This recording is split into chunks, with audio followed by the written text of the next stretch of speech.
Hi friends, welcome to smart tailoring. இப்போ நம்ம என்ன பார்க்க போகிறோம் அப்படின்னா, டெய்லர் சம்மந்தமான டிப்ஸ் அண்ட் ட்ரிக்ஸ் நம்ம பார்க்கலாம். இப்போ நமக்கு டெய்லர் வேலை தெரியும் அப்படின்னா, அதில் நம்ம இன்னும் நிறைய கற்றுக்கலாம்.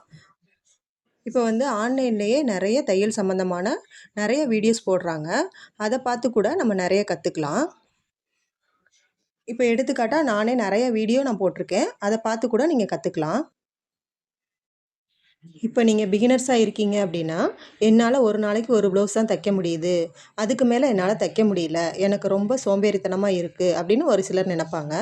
அப்படி நினைக்கக்கூடாது. ஏன்னா எப்போவுமே நம்மளால் முடியாது அப்படின்னு நினச்சோம் அப்படின்னா கண்டிப்பாக நம்மளால் தைக்க முடியாது. முயற்சி செஞ்சால் கண்டிப்பாக நம்மளால் முடியும். இதை யோசிச்சு பாருங்கள். வெளியில் வேலைக்கு போகிறோம் அப்படின்னா, இப்போ 9 மணிக்கு போகணும் அப்படின்னு வச்சுக்கோங்களேன். நம்ம அதுங்களாட்டி வீட்டு வேலையெல்லாம் செஞ்சு இதே பஸ்ஸில் போகிறவங்க நிறைய பேர் இருக்கிறாங்க. அந்த டைம்குள்ளார அவசர அவசரமாக நம்ம வேலையை முடிச்சுட்டு அங்கே போய் அந்த டைம்குள்ளார அங்கே இருக்கணும். அதே மாதிரி அவங்க எந்த டைமில் நமக்கு வந்து விடுறாங்களோ அந்த டைமில் தான் நம்ம திருப்பி நம்ம வீட்டுக்கு வர முடியும். அதுக்காக நம்ம வந்து வெளியில் வேலைக்கு போகிறவங்கள வந்து தப்புன்னு நான் சொல்ல வரல. நம்ம வீட்டில் இருந்து தைக்கிறோம் அப்படின்னா, நம்ம தான் வந்து நம்ம வீட்டு வேலைகளை ஒரு காலையில் 10 மணிக்குன்னா 10 மணிக்கெல்லாம் நம்ம வந்து குறிப்பிட்ட நேரத்தில் நம்ம வேலையை முடிச்சுட்டு தைக்கிறதுக்குன்னு இந்த டைமை நம்ம ஒதுக்கி நம்ம தைக்கணும். எதுவுமே நம்ம கையில் தாங்க இருக்குது. ஒரு நாளைக்கு ஒரு ப்ளவுஸ் தைக்கிறவங்களும் இருக்காங்க, 5 ப்ளவுஸ் தைக்கிறவங்களும் இருக்காங்க. இதே சில பேர் பார்த்திங்கன்னா, ஒரு நாளைக்கு வீட்டில் இருந்தே 10 ப்ளவுஸ் தைக்கிறவங்களும் இருக்காங்க. அதனால் இந்த தொழிலை நம்ம திறமையை பொறுத்து தான் நம்ம சம்பாதிக்க முடியும். அதே மாதிரி நம்மள நிறைய பேர் என்ன பண்ணுறோம் அப்படின்னா, இப்போ ஒரு 5 பேத்துக்கு நம்ம ப்ளவுஸ் தைச்சு கொடுக்குறோம் அப்படின்னா, அதில் ஒரு 2 கஸ்டமர் வந்து நம்மக்கிட்ட வந்து ஏதாவது குறை சொல்லிக்கிட்டே இருக்கிறாங்க அப்படின்னா, நம்ம என்ன நினைப்போம், நம்மக்கிட்ட குறை சொல்லிக்கிட்டே இருக்காங்க, நம்ம தைக்கவே வேணாம் அப்படின்னு நம்ம முடிவு பண்ணக்கூடாது.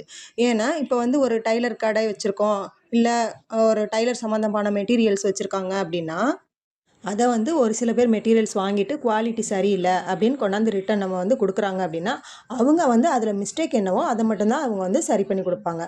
அதனால் நம்ம எப்போவுமே நம்ம செஞ்ச மிஸ்டேக் என்னவோ அதை சரி பண்ணி கொடுக்கணுமே தவிர, அதுக்காக நம்ம தைக்கவே கூடாது அப்படின்னு நம்ம முடிவு பண்ணிடக்கூடாது. அதே மாதிரி பெரிய கடைங்கள் எல்லாம் சின்ன சின்ன ஆல்ட்ரேஷன் ஒர்க்லாம் பண்ண மாட்டாங்க. அப்படிங்கும்போது நம்ம வீட்டில் இருந்து அந்த ஒர்க் ஆல்ட்ரேஷன் ஒர்க் பண்ணோம்னாலே நம்மளால் சம்பாதிக்க முடியும்.